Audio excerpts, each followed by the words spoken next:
pababa kami ngayon dito sa Inilogan Taktak Falls. Ayun, nakikita ko na yung falls, ang laki.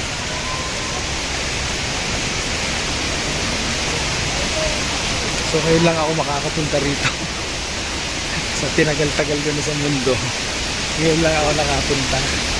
Although bata pa ako, naririnig ko na itong Inilogan Taktak, pero ngayon ko lang talaga napuntahan ito.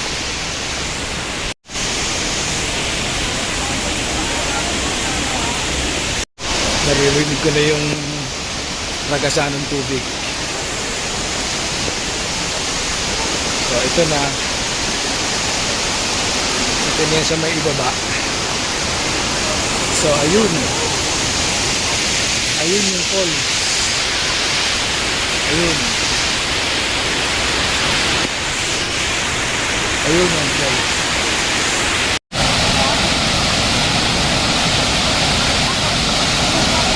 Ang lakas ng ragasan ng tubig.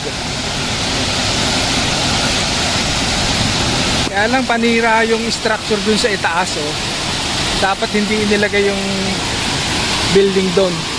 Since ito ay isang tourist spot, isipin nyo, oh, may building doon, may construction.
So dito yung Inilogan Taktak na bata pa ako, nadidinig ko na ito.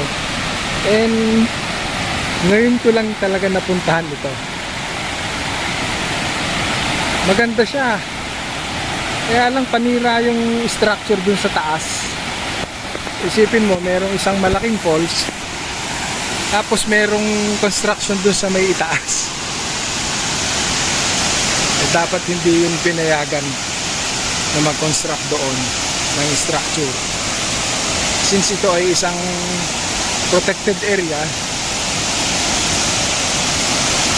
ewan ko kung anong klase ng permit nakakuha yun.